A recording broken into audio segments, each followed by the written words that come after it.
Hoje, através de uma parceria minha, né, e também do Recursos Humanos, nós acabamos selecionando algumas questões do e-social para que a gente aborde no dia de hoje.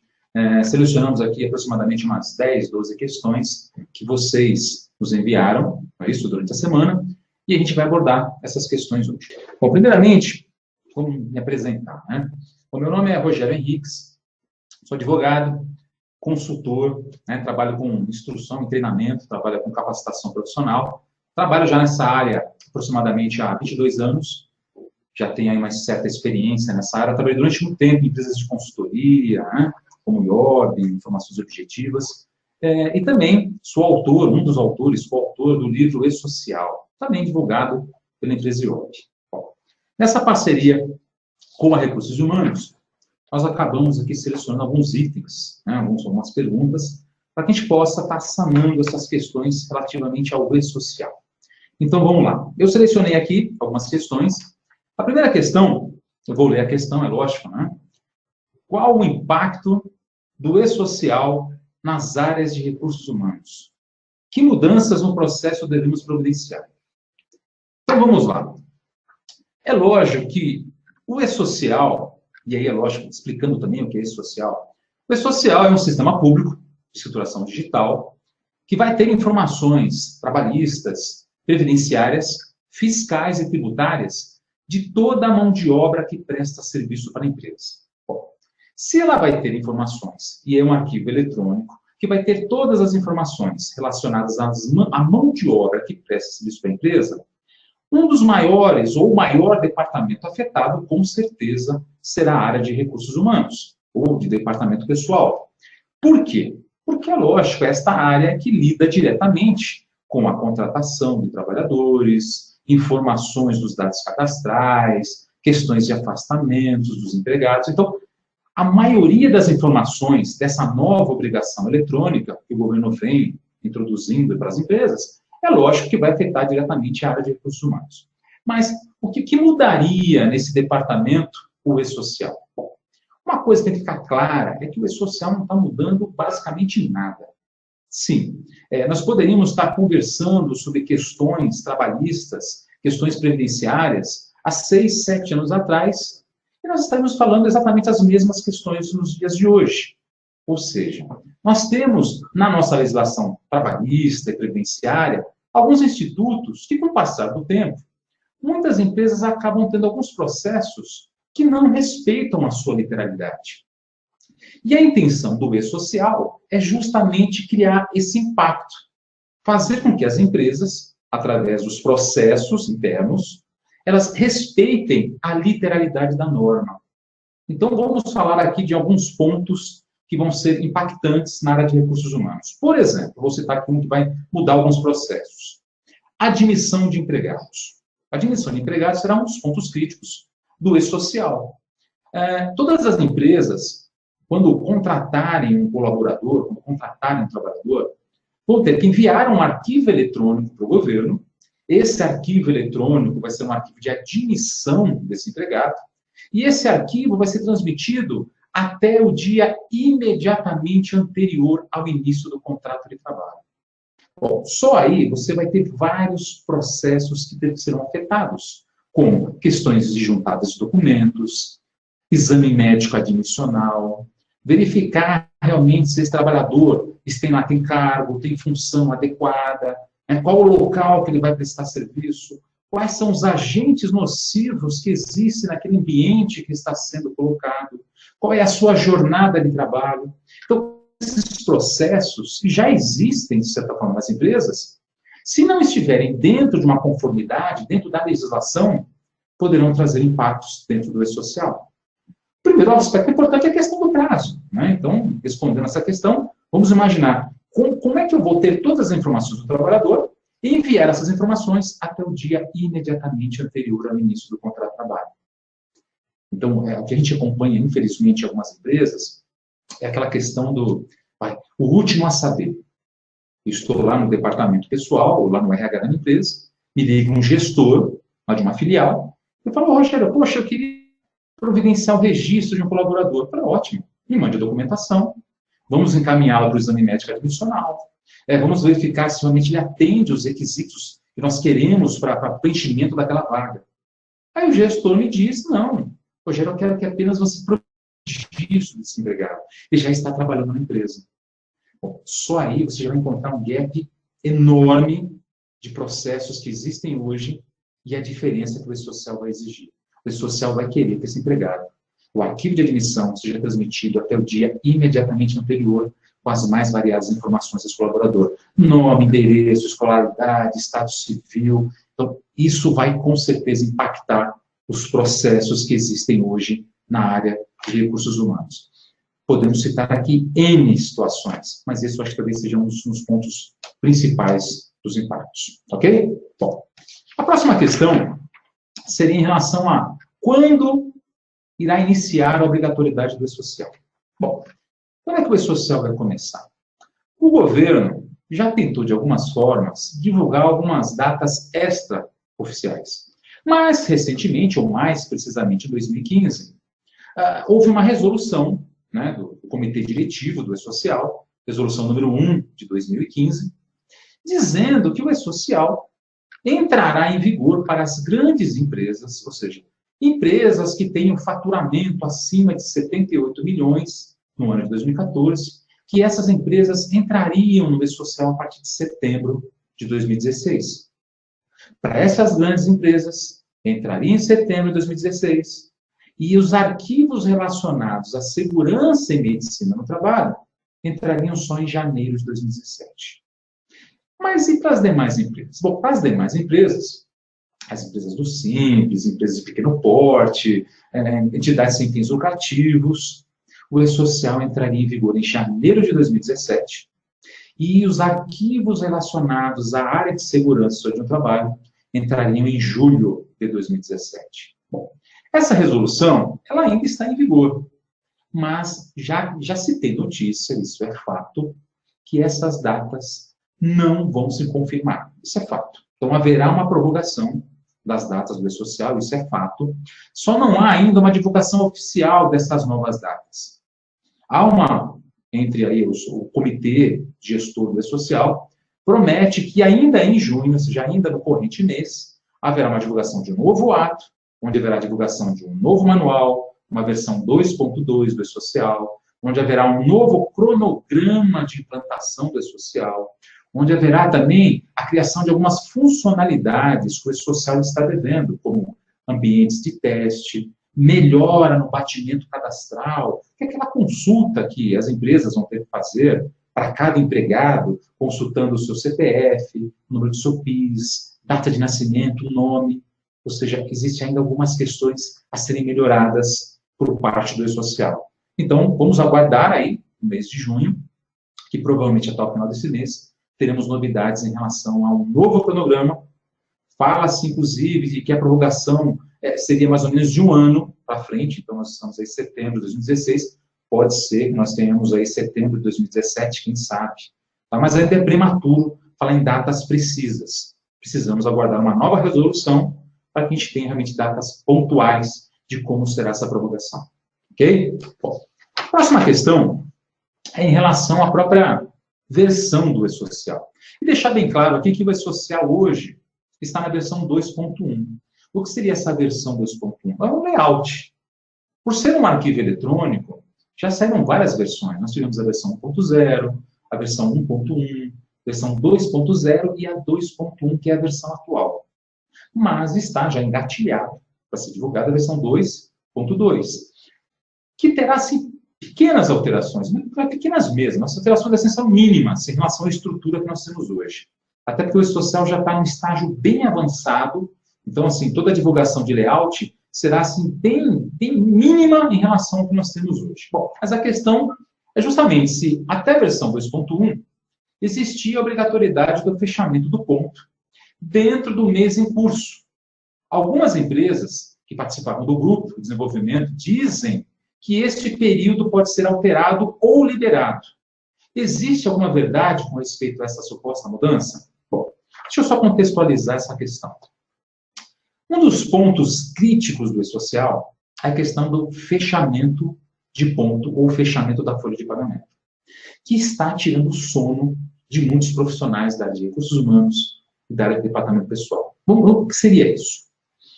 Pela legislação previdenciária, mais precisamente, aí nós podemos pegar a Lei 8.212 de 91, que é a lei de custeio, né? Se nós pegarmos lá o artigo 28 da lei, se nós pegarmos o próprio regulamento da Previdência Social, que é o decreto 3.048 de 99, toda essa sistemática ela é pautada dentro de um regime de competência. O que seria esse regime de competência? O pago, o devido ou o creditado. Então, a preocupação é, muitas empresas fecham a folha de pagamento antes do final do mês. E é até um processo natural, porque, vamos imaginar, eu fecho minha folha no dia 20. Ok, fechei minha folha no dia 20. As horas extras que o empregado faz no dia 21, 22, 23, 24, 25, geralmente, ou de uma forma maciça, são informadas apenas na folha de pagamento do mês subsequente.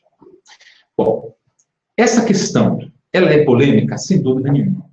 Porque pela legalidade, pela norma, pela legislação previdenciária, até porque a lei previdenciária é ela que coloca a folha de pagamento como uma obrigação acessória. Pela lei previdenciária, a folha de pagamento deve representar o pago, o devido ou o creditado. Então, as horas extras que foram feitas no final do mês deveriam ser lançadas dentro do próprio mês. Eu não acredito que o E-Social vai mudar isso. Até porque o E-Social ele não pode mudar a legislação. O E-Social é apenas, será um repositório de informações que vai ter arquivos com informações das empresas, mas que está todo ele amparado na legislação vigente. Então, se a gente tivesse que mexer nessa questão da folha de pagamento no regime de competência, nós teríamos que mudar a legislação. E para mudar a legislação, especialmente Previdência Social, traria um critério muito complicado. Eu vou dizer o porquê. A questão do regime de competência não é porque o legislador ele quer ser cruel com as empresas. Fala, poxa, mas eu não consigo fechar minha folha no dia 30 e pagar no dia 30. E eu compreendo isso de uma forma absoluta. Compreendo, porque é óbvio, né? Poxa, fechar minha folha no dia 30, mandar relatório para o banco, para que o banco faça o pagamento dos meus empregados, tudo numa data só, não vou ter tempo novamente. Então, eu vou ter que fechar o quê? Meu ponto antes, apurar as horas extras, e aquelas horas extras do mês eu vou jogar no mês subsequente. Mas o próprio E-Social já sinalizou que essa prática não será permitida.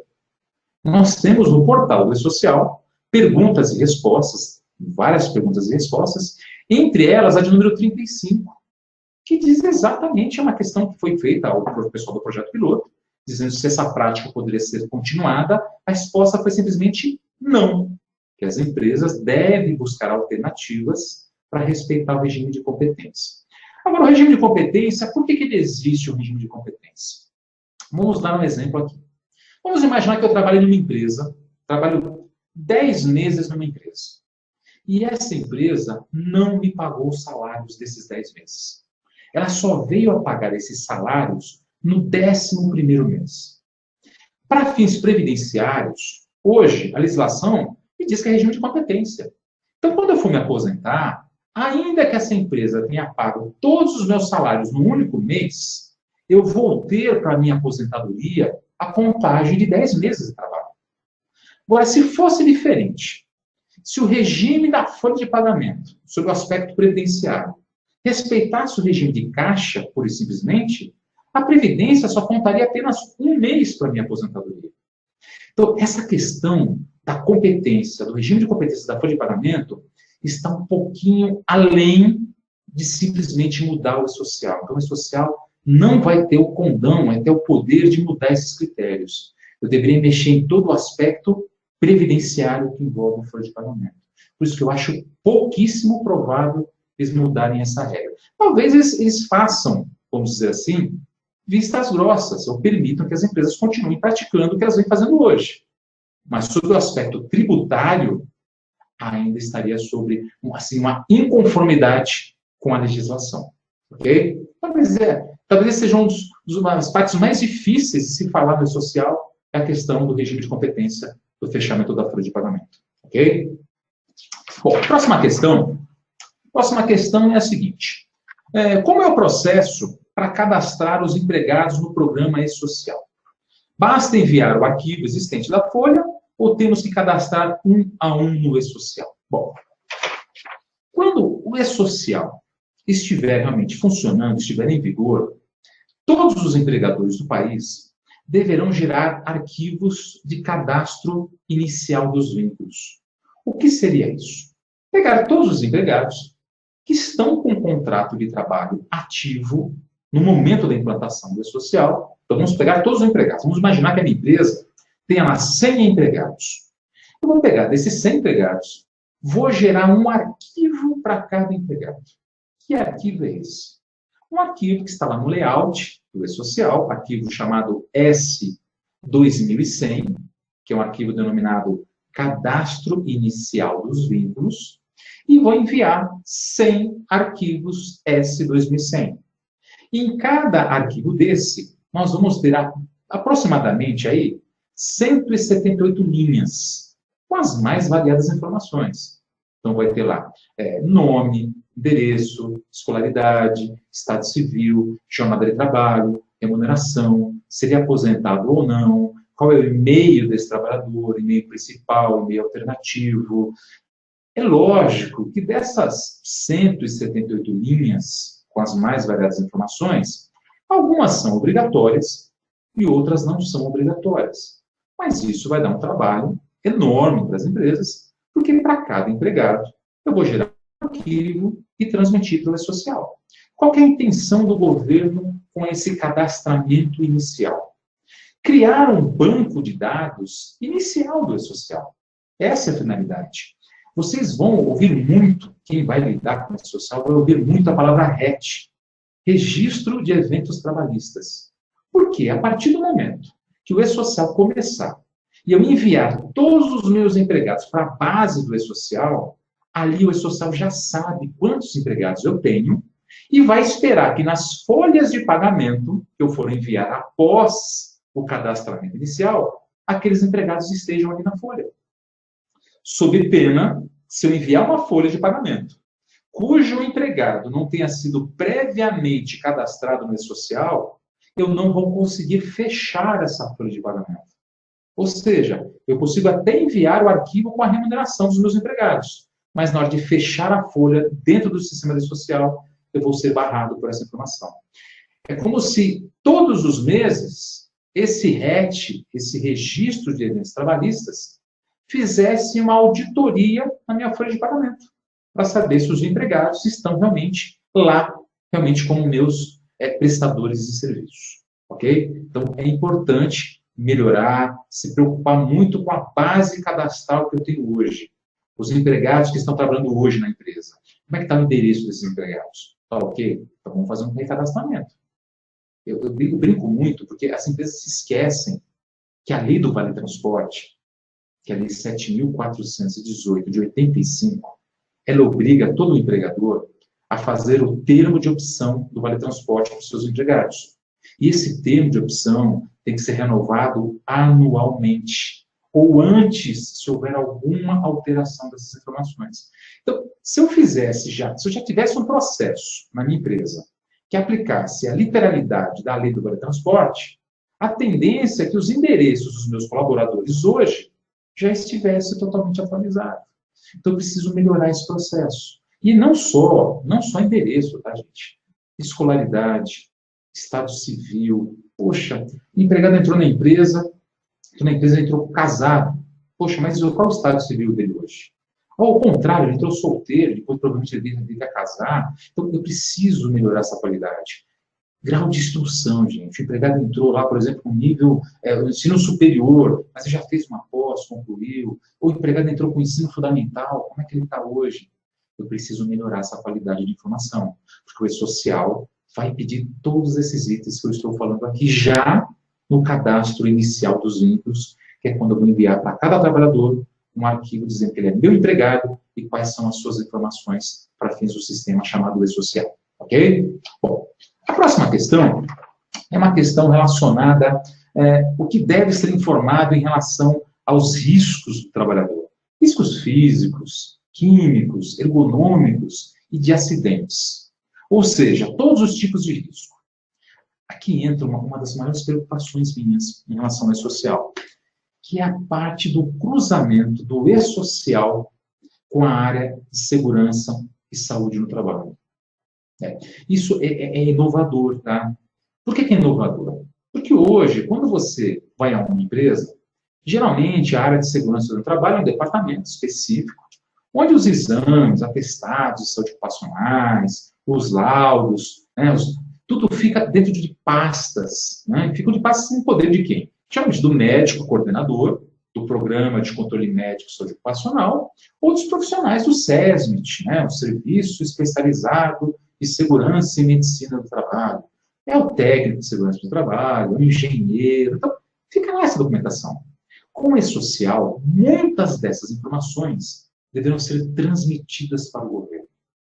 Então, logo de cara, o governo já vai pedir que a empresa envie um arquivo denominado arquivo S1060, que é a tabela de agentes nocivos de cada estabelecimento, de cada local de trabalho. Então, eu vou ter que dizer, por exemplo, se no meu escritório existem agentes físicos, químicos, biológicos e com uma novidade. Como é social, eu vou ter que informar também os agentes ergonômicos e mecânicos. Os agentes físicos, químicos, biológicos já são velhos conhecidos. Já são velhos conhecidos até porque quem lida com recursos humanos já deve ter ouvido falar no tal de PPRA, Programa de Prevenção de Riscos Ambientais. Faz parte de uma norma regulamentadora, que é a NR número 9, que todo empregador tem que ter. Só que nessa norma regulamentadora só aborda 3 tipos de agentes nocivos, físicos, químicos e biológicos. O E-Social agora quer também o quê? Os ergonômicos e os mecânicos. Então, o E-Social vai exigir uma necessidade de integração muito forte da área de recursos humanos, da área de departamento pessoal, dos gestores, dos diretores da empresa, com a área de segurança e medicina do trabalho. É lógico que eu estou citando aqui um arquivo do E-Social, mas vão ter outros arquivos do E-Social relacionados à área de segurança do trabalho, como, por exemplo, a questão do monitoramento da saúde do trabalhador, onde eu vou ter que enviar arquivos informando os exames médicos que esse empregador fez. Exames admissionais, exames periódicos, exames de retorno ao trabalho, exames de mudança de função e até os exames demissionais. Ou seja, aqueles empregados que foram dispensados da empresa e fazem o tal do exame médico demissional para saber se estão aptos ou inaptos para serem dispensados.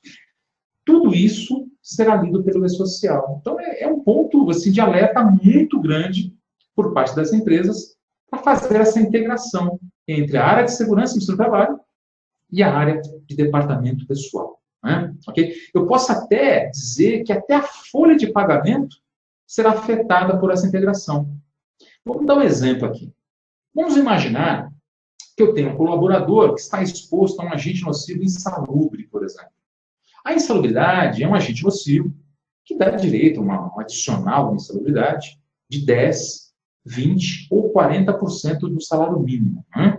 Então, vamos imaginar que eu sou um técnico de segurança no trabalho, estou lá no meu departamento, vou gerar um arquivo para o E-Social, tá? Esse arquivo aí vai ser um arquivo que eu vou gerar uma informação dizendo, olha, o Rogério está exposto a um agente nocivo, por exemplo, ruído, que dá direito a um adicional de insalubridade em grau médio. Envia esse arquivo para o E-Social. Consequentemente, quando esse arquivo subir ao E-Social, quando eu transmitir esse arquivo para o E-Social, ele vai impactar diretamente a minha folha de pagamento. Porque na hora que eu for gerar um outro arquivo, que é o da folha de pagamento, que é um arquivo denominado arquivo S1200, para o Rogério, naquela folha de pagamento, vai ter que aparecer a rubrica, ou seja, a nomenclatura, a rubrica, a verba denominada adicional de insalubridade. Então, é como se eu tivesse 2 departamentos cada um deles enviando seus arquivos de responsabilidade para o e-social, mas cada um tem uma certa ligação com esse arquivo. E tomar cuidado para que dentro da própria empresa ele não venha gerar o quê? Incompatibilidades. Ou seja, um manda a informação, o outro não manda, ou vice-versa. O pessoal manda a informação da Folha e a área de segurança e segurança do trabalho não manda nenhuma informação do agente de saúde. Então, é ponto de alerta, sim. Ok? Vamos lá. Próxima questão. Bom, próxima questão é o seguinte. Em relação a certificado digital, né, como poderei enviar o e-social? Questiono, inclusive, aqui que já utiliza-se, não de certificado digital, mas de uma senha gerada por meio do seu CPF, através do portal do e-social do empregador doméstico. Bom, o e-social das empresas, porque, lógico, o e-social dos empregadores domésticos já está funcionando, já está em vigor, e tem acesso de duas formas. Ou através de certificado digital, são os certificados digitais aí do padrão ICP Brasil, né, emitido pelas entidades, autoridades certificadoras. O e-social das empresas vai funcionar de uma forma muito parecida. Como regra geral, o e-social das empresas precisará de certificado digital, que vai ser o tal do e-CNPJ ou e-CPF. Mas, dependendo do número de empregados, alguns empregadores, como por exemplo, uma microempresa, uma empresa de pequeno porte, um contribuinte individual, imaginemos aí um dentista, um psicólogo, um advogado que tenha lá a sua secretária, né, tem um auxiliar. Poxa, tem poucos empregados. Então, eles estariam obrigados a utilizar certificado digital para isso? O e-social promete divulgar uma tabela com o número máximo de empregados que essa empresa pode ter e estaria dispensada de usar certificado digital. Hoje, a divulgação seriam até 7 empregados. Mas, com certeza, esses números mudarão até a vigência do e-social. Eu acredito que empregadores, como microempreendedores individuais, que não vai precisar de um empregado, mas, por exemplo, um contribuinte individual, uma microempresa, eu acredito que eles reduzam esse número, que fica em torno mais ou menos de uns 5 empregados, 3 empregados no máximo. Quem tiver acima disso, é muito provável que vai ter sim que utilizar certificado digital para transmitir os arquivos do e-social. Agora, é lógico que é prematuro falar em números precisos. Precisa aguardar uma nova divulgação para sair um cronograma dizendo até quantos empregados eu estarei dispensado de utilizar certificado digital para transmissão dos arquivos do e-social. Em breve, com certeza, teremos a divulgação dessa tabela. Ok? A próxima questão é a respeito de como será tratado ou punida a questão da interjornada de 11 horas nas empresas e nas indústrias. Bom, essa questão ela é muito interessante. Por quê? Porque o e-social ele não existe sem que nós estivermos falando de legislação trabalhista. Tá? Então, o e-social, na verdade, é um sistema, mas que vai contemplar todas as informações trabalhistas, previdenciárias, fiscais e tributárias. Então, qual é a preocupação aqui dessa questão? Entre duas jornadas de trabalho, tem que haver um intervalo mínimo de 11 horas. Isso está previsto no artigo 66 da CLT. A CLT traz no seu artigo 66 que entre uma jornada e outra deve haver um intervalo de 11 horas. Isso tem uma finalidade ergonômica, né, de descanso, fisiológica. Porque o trabalhador saiu da empresa, para ele começar uma nova jornada de trabalho, tem que descansar no mínimo 11 horas. O e-social fará uma leitura disso? A princípio, não. O e-social ele não tem, por enquanto, nenhum arquivo que eu envie o ponto eletrônico das empresas. Então, o governo não vai saber, pelo menos por enquanto, tá? Então, hoje, no layout que nós temos, a versão 2.1, não tem nenhum arquivo que eu tenho que enviar o meu ponto eletrônico para o e-social. Agora, por favor, não vamos nos esquecer que no e-social tem uma tabela de horários. O que seria essa tabela de horários? É um arquivo chamado S1050, onde eu vou cadastrar todos os meus horários de trabalho. Hora como o empregado entra e hora como o empregado sai. Mas são os horários contratuais. Não é a jornada propriamente dita. Eu gosto muito de diferenciar, inclusive, jornada de trabalho é uma coisa, horário de trabalho é outra. Horário são aqueles horários que constam no meu contrato de trabalho, a minha hora de entrada, minha hora de saída. Esse é o meu horário de trabalho. Aí eu fui contratado para trabalhar das 8h30 até as 5h30. Esse é o meu horário de trabalho. Agora, qual que é a minha jornada? Bom, a jornada são as horas que efetivamente eu trabalhei. Porque esse dia eu posso ter chegado, por exemplo, ao invés de chegar às 8h30, eu cheguei às 8h45. Opa, então esses 15 minutos serão tidos como um atraso, que poderão ser descontados ou não pelo empregador. Então, isso é jornada, que não se confunde com horário. O E-Social, por enquanto, ele só pede os horários de trabalho.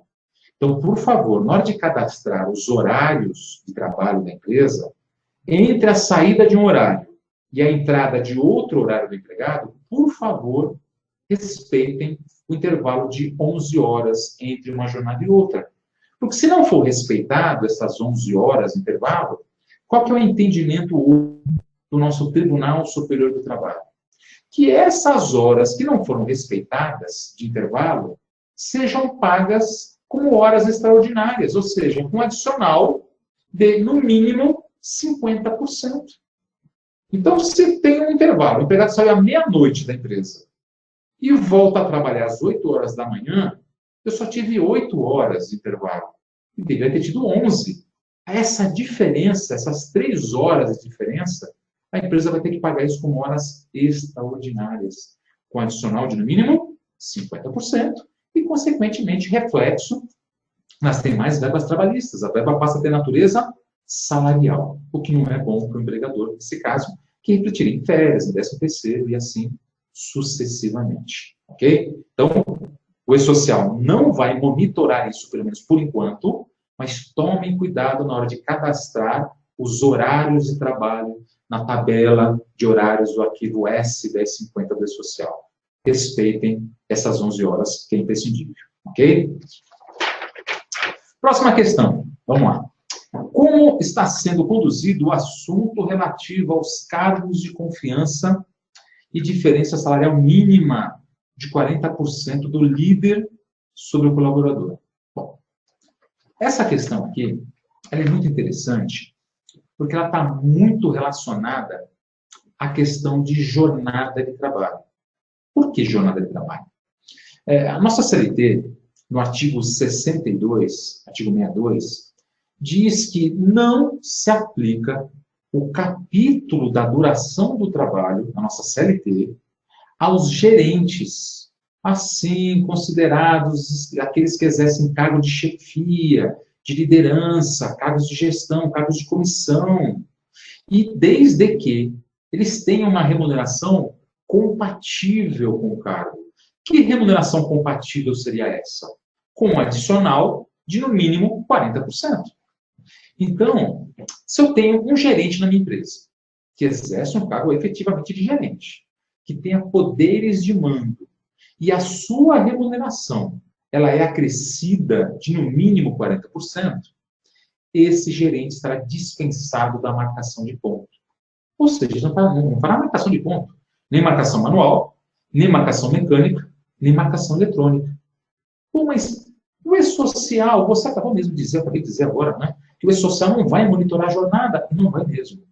Mas o arquivo do E-Social, de cadastro inicial dos vínculos, que é o arquivo S2100, bem como o arquivo do E-Social de admissão de empregados, que é o arquivo S2200, ele vai te perguntar, para todo e qualquer empregado que você contratar, vai perguntar assim, tipo de jornada de trabalho.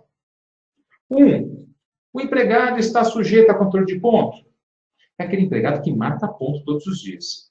Manual, mecânico ou eletrônico. 2.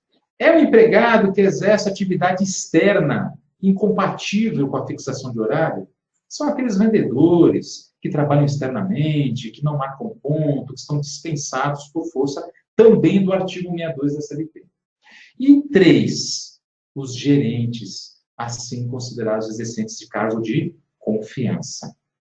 Então, é interessante que o E-Social, eu acho que tem um propósito com essa informação. O E-Social quer saber, e não é lógico o E-Social em si, porque o E-Social, na verdade, é apenas um repositório de informação. Provavelmente o Ministério do Trabalho, o Ministério Público do Trabalho, eles querem saber quantos gerentes existem na empresa. Porque esses trabalhadores não estão sujeitos a controle de horário. Mas, para se enquadrarem nessa circunstância, tem que receber, no mínimo, a gratificação de função, de, no mínimo, 40%. Então, haverá esse cruzamento? Sem dúvida nenhuma. Eu só fico preocupado com alguns cenários, né? Porque a gente sabe que hoje em dia é muito comum as empresas promover a pessoa para coordenador e dispensar da marcação de ponto. Então, por favor, o que o E-Social quer, o que a legislação quer, não é o gerente fiscalizador. Eu quero o gerente administrador. É esse que realmente está dispensado da marcação de ponto. Porque o simples coordenador de uma equipe, ou gerente do departamento de um supermercado, por exemplo, ele por si só não tem poder de gestão. Ele não pode tomar decisões pela empresa. Então, tomar muito cuidado com essa disposição. Porque o simples fato de você dispensar o empregado da marcação de ponto, alegando que ele é gerente, não desobriga a empresa no futuro de esse trabalhador entrar com uma ação trabalhista, descaracterizando a figura de gerente, e amanhã pleitear o quê? Horas extraordinárias. E pleitear, lógico, hora extra e o reflexo dela para todos os efeitos legais. Então, o E-Social vai monitorar isso, porque vai ter uma dimensão exata de quantos trabalhadores que assumem o cargo de gerente na empresa, que seja o poder de mando, você tem ali a equação. E vamos imaginar que eu tenha 100 empregados, e desses 100 empregados, 50 sejam gerentes do artigo 62 da CLT. Vai ficar um pouco estranho, porque você vai ter quase assim, mais pessoas mandando do que obedecendo. Então, não estou dizendo que haja um número preciso para isso, tá? A legislação não traz. Quantos gerentes eu posso ter? Não traz uma previsão para isso. Mas tome cuidado com os excessos. Porque, com certeza, essa leitura, o arquivo do E-Social, tanto o arquivo S2100, quanto o arquivo S2200, S2100, cadastro inicial de vínculos. S2200, admissão de empregados. Ele irá pedir essa informação, com certeza, de cada empregado que vocês têm na empresa. Então, é um ponto, sem dúvida, um ponto crítico. Ok? Bom, próxima questão. Como ficará a situação do prestador de serviço? Uma das grandes preocupações em relação ao E-Social era com dois tipos de prestação de serviço. Dois tipos. Vamos falar de uma prestação de serviço de uma pessoa física, não é isso? E de uma prestação de serviços de pessoas jurídicas. Né? Então, é muito comum hoje as empresas terceirizarem os processos. Né? Porque, poxa, eu preciso contratar uma empresa para terceirizar a parte de limpeza. Ok, terceirizo limpeza, terceirizo vigilância, terceirizo transporte. Então, há várias atividades que são terceirizadas. Mas existem também alguns prestadores de serviço que são pessoas físicas, que a gente chama de autônomos. Né? Então, são aquelas pessoas físicas que prestam serviço para as empresas sem subordinação, sem habitualidade. Não é isso? São os autônomos. Na prática, a gente sabe que muitos autônomos que prestam serviço para as empresas não são autônomos, que prestam serviço todos os dias, têm subordinação direta com a empresa, então habitualidade, subordinação, remuneração, ou seja, são basicamente os elementos do artigo 3º da CLT. O artigo 3º define o que é empregado, não é isso? Então a preocupação é, o E-Social fará a leitura dos trabalhadores autônomos? Com certeza. Porque, primeiro, na folha de pagamento das empresas, no arquivo da folha, que a gente chama de arquivo S1200, você vai ser obrigado a informar todos os autônomos que você remunerou. Coisa que não é diferente hoje, gente. Hoje, o autônomo já é informado em folha de pagamento. O autônomo já é informado em uma obrigação acessória, que é muito comum nas empresas, que é a tal da GFIP, Guia de Recolhimento do Fundo de Garantia e Informações à Previdência Social. Uma obrigação acessória, que as empresas entregam até o dia 7 do mês subsequente, que contempla informações para a Receita Federal do Brasil, por causa da contribuição previdenciária, sobre folha, tem informações para o Fundo de Garantia, para gerar a tal da GRF, para a Fundo de Garantia, é isso? E também tem informações que vão para o INSS, para alimentar o Cadastro Nacional de Informações Sociais. Então, o autônomo está nesse bolo. O E-Social vai pedir essas mesmas informações? Vai pedir as mesmas informações. Pode causar amanhã algum transtorno de que o governo começa a fiscalizar que aquela empresa está usando muito de autônomo, ou que aquele autônomo efetivamente não é autônomo, é um empregado? Pode, gente, sem dúvida nenhuma. Mas o governo hoje teria ferramentas para fazer isso. O E-Social talvez melhore a qualidade das informações, mas vai ter essa informação. Mas o E-Social só vai focar em prestadores de serviços, pessoas físicas. Qual que seria a novidade, então? O E-Social, na versão 2.0 para cá, ele deixou de ter informações de prestadores de serviços, pessoas jurídicas. O que preocupava algumas empresas é a tal da pejotização das relações trabalhistas, ou seja, tem muita empresa que manda o empregado embora, esse empregado se constitui como uma pessoa jurídica e ele continua prestando serviço para o antigo empregador. Esse fenômeno, inclusive, é tratado pela nossa Justiça do Trabalho como pejotização das relações trabalhistas. O E-Social não vai mais olhar para isso, porque o E-Social não vai ter mais informações de pagamentos a pessoas jurídicas. Agora, não podemos ficar tão felizes, porque o governo vem criando, paralelamente ao E-Social, uma outra obrigação eletrônica, chamada EFD-REINF, Escrituração Fiscal Digital das Retenções e Informações, onde vai entrar os pagamentos efetuados a pessoas jurídicas, as retenções de INSS, retenções de imposto de renda, PIS, COFINS, CSL, vai entrar informações da desoneração da folha de pagamento, vai entrar informações em relação a produtores rurais, pessoas jurídicas, informações de patrocínio de clubes de futebol profissional.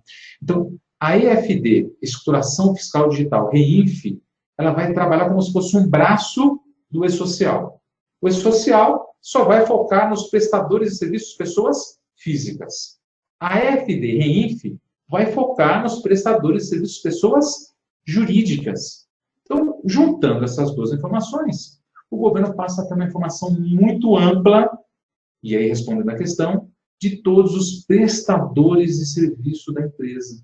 Sejam eles pessoas físicas, sejam eles pessoas jurídicas. Tá? Então, vamos trabalhar aí, já existe inclusive o layout da EFD REINF, que está disponível lá no site do SPED, site do Sistema Público de Escrituração Digital. Ok? Bom, próxima pergunta. No E-Social, o plantão de 12 horas na área de saúde terá continuidade ou será descontinuada?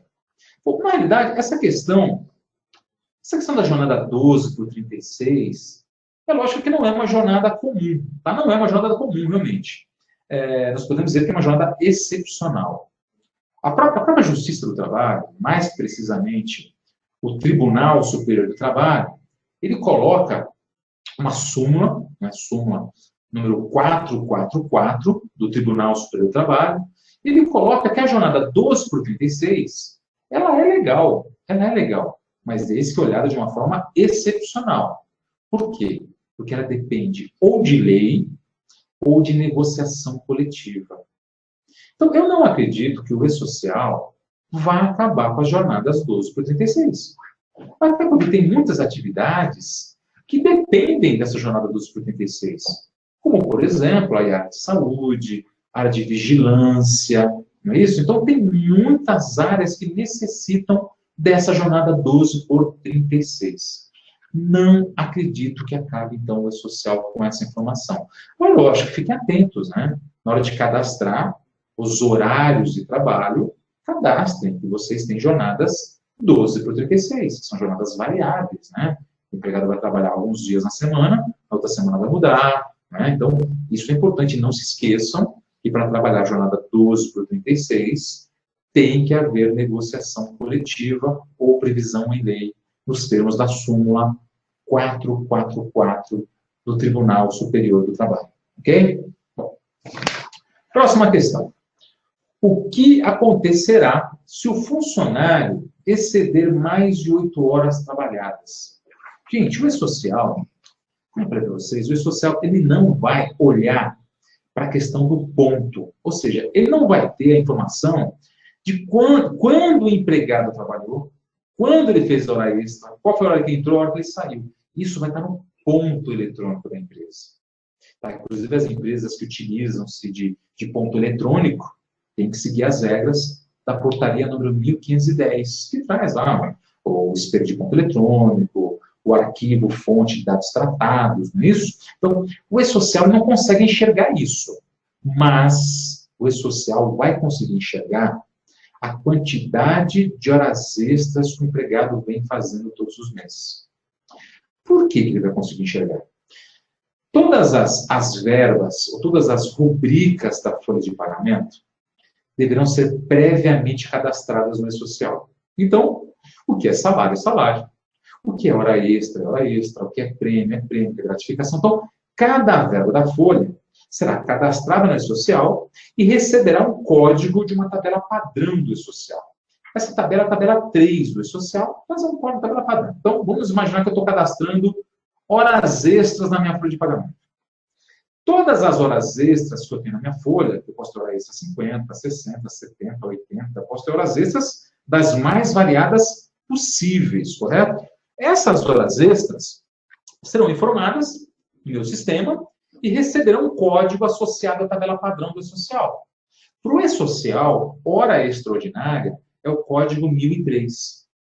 Código 1003. Então, toda vez que você informar na tua folha de pagamento qualquer evento que esteja vinculado à tabela padrão do código 1003, o governo vai saber que aquilo é hora extra. Então, vamos colocar um exemplo prático aqui, uma situação prática. Vamos lá. Quantas horas extras um empregado pode fazer por dia? Pela CLT, pelo artigo 59 da CLT, o empregado só pode fazer no máximo 2 horas extras por dia. E a jornada dele não pode ultrapassar 10 horas diárias. Então, se nós fizermos um cálculo bem simples, vamos imaginar aí que eu tenho um colaborador que trabalha de segunda a sexta-feira, então de segunda a sexta, não trabalha aos sábados. O e-social já vai saber disso, porque eu já cadastrei os meus horários de trabalho. Então, quando eu pegar esse trabalhador, que trabalha de segunda a sexta-feira, trabalhando 2 horas por dia, eu imagino que no mês, nós vamos ter mais ou menos 22 dias úteis. 22 dias úteis vezes 2, dariam 44 horas extras por mês. Aí eu vou olhar na folha de pagamento do e-social, vai aparecer lá 120 horas extras, 160 horas extras, 190 horas extras. Gente, o e-social ou o Ministério do Trabalho, ele não precisa nem do ponto eletrônico da empresa para saber que naquela empresa foi extrapolado o limite máximo de jornada de trabalho. Porque se eu tenho um padrão que daria mais ou menos umas 44 horas extras por mês, e você está me informando na tua folha que esse empregado está recebendo 140 horas extras, alguma coisa está errada. Não acredito também, tá, que eu vou enviar um arquivo desse e vai vir uma notificação automática, ou vai sair um auditor fiscal da tela, um holograma. Não vai acontecer isso. Mas essa informação repetida, né, então, poxa, todos os meses eu estou olhando, eu estou monitorando, sou auditor fiscal do trabalho, eu entro no sistema do social e vou monitorar uma determinada empresa. E verifico que todos os meses o empregado tem lá 120, 140, 150, 160. Isso é ponto de alerta. Por que é ponto de alerta? Não só sobre a ótica do excesso das horas extras. Até porque a gente toma muito cuidado com essa questão de, mas eu estou pagando as horas extras. Gente, o fato de pagar as horas extras não regulariza a situação. A própria Justiça do Trabalho, o próprio Tribunal Superior do Trabalho, já tem até uma súmula, que é a súmula 376 do Tribunal Superior do Trabalho, que diz que mesmo que o empregado extrapole as 2 horas extras por dia, a empresa vai ter que pagar essas horas extras. Mas o empregado fez 5 horas extras no dia, vai ter que pagar? Sem dúvida nenhuma. Mas o fato de pagar não regulariza a situação. A empresa pode sofrer uma sanção de ordem administrativa, ser multada pelo fiscal, ou até mesmo o Ministério Público do Trabalho Se for verificado, vamos dizer aí, uma situação que possa colocar em risco a saúde e a integridade física desses empregados, pode haver até ações de dano moral coletivo. Porque empregados que têm jornadas excessivas, a tendência é que esses empregados desenvolvam doenças ocupacionais. E desenvolvendo doenças ocupacionais, isso faz com que o sistema de saúde brasileiro encareça. Porque essas pessoas ficando doentes, vão procurar os sistemas de saúde, consequentemente vai encarecer toda a sociedade e vai gerar um prejuízo coletivo. Então, um ponto de alerta, sim. Então, essa questão simples, mas o empregado pode fazer mais do que 2 horas por dia? Olha, pela CLT, não. Mas é óbvio que, veja, não são situações pontuais, tá? Por favor.